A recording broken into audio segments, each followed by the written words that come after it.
Real estate and infrastructure, the sector that builds the nation, and one of the most cyclical of all. Property moves in long, powerful cycles, years of boom followed by years of bust, driven above all by interest rates and incomes. It's also a sector where the reported profit can badly mislead you because of the way long projects are accounted. So you need special metrics. We'll cover the subsectors, the fundamentals, the technicals, and the strategies in detail. Company names are examples only. Let's start by splitting this broad sector into its pieces. First, residential developers who build and sell homes. They're driven by affordability, interest rates, and the property cycle. This is the classic real estate stock. Second, commercial real estate and REITs. Offices and malls generate rent, and a REIT, a real estate investment trust, lets you own a slice of that rent-yielding property for regular income without buying a building. Third, infrastructure and construction, the EPC companies that build roads, bridges, and large projects. These are order book businesses driven by government capital spending, and they resemble the defense sector in how you analyze them. Fourth, building materials, cement, tiles, pipes, and paints. These are the picks and shovels of the whole construction boom. They profit whoever wins the projects. Four quite different businesses under one roof, and, as always, you analyze each differently. What drives real estate? Four forces, and the first towers over the rest. Interest rates are the master driver. A home is usually bought with a loan, so when rates fall, monthly installments drop and demand ignites. When rates rise, demand cools. A rate cut cycle is often the fuse that lights a property boom. Second, incomes and jobs. Rising salaries and strong urban and its sector employment give people the confidence and the means to buy homes.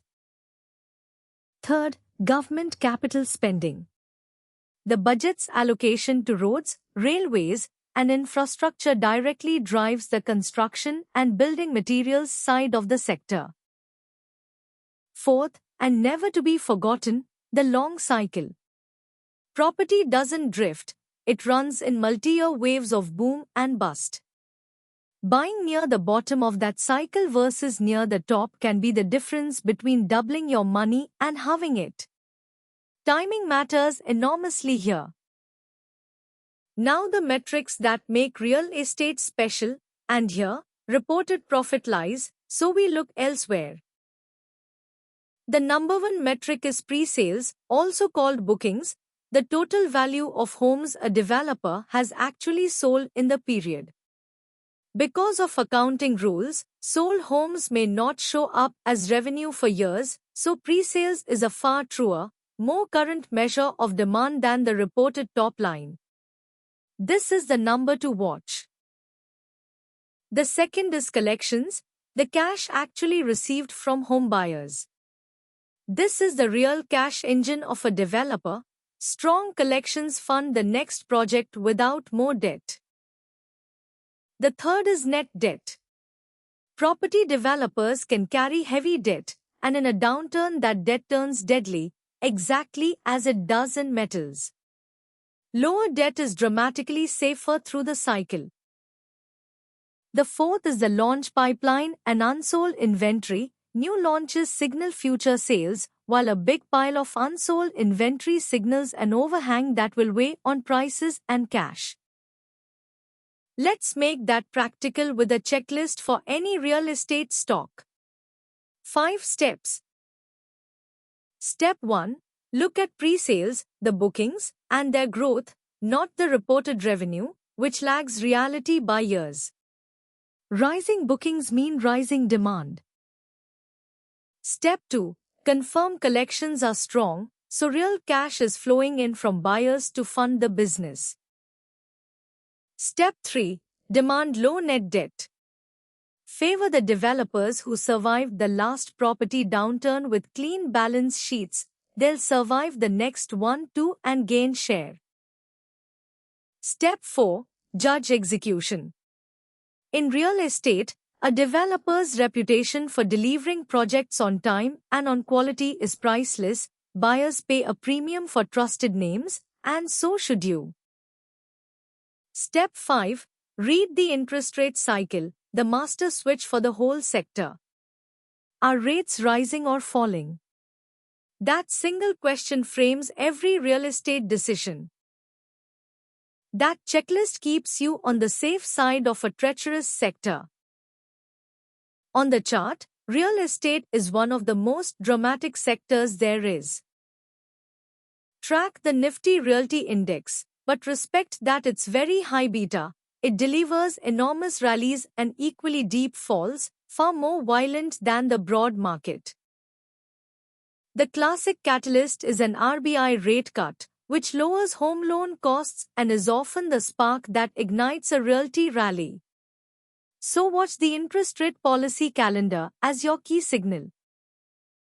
In terms of rotation, realty tends to lead early in a rate cut or economic recovery cycle, when cheap money and optimism return, and then to fade as the cycle matures.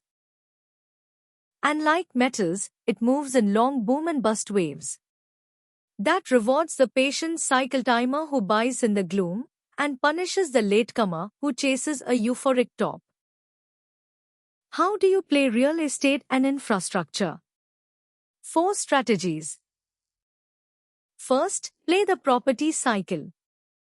Buy the quality developers early in a rate cut cycle when demand is just reviving, and trim as the boom matures and everyone piles in.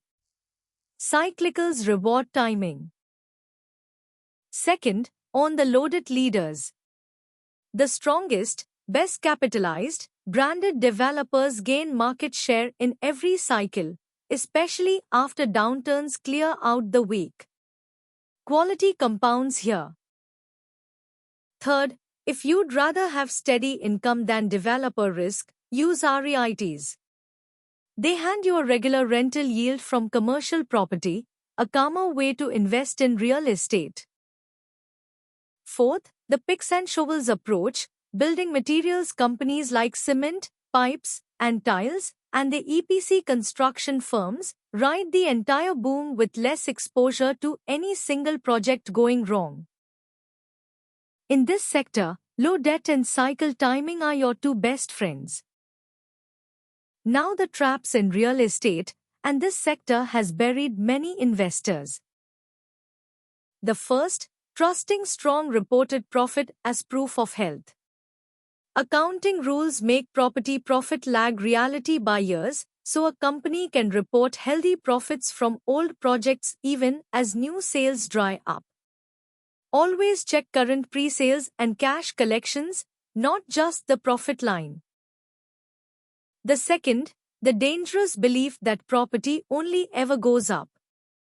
Real estate has suffered brutal, multi-year busts, and in those busts, heavily indebted developers have gone bankrupt. This is a cyclical, not a one-way bet. The third, buying a builder just because the stock looks cheap. Heavy debt plus a pile of unsold inventory can make a cheap-looking developer a classic value trap that gets cheaper. Watch the cash, fear the debt, respect the cycle, and real estate can be hugely rewarding at the right time.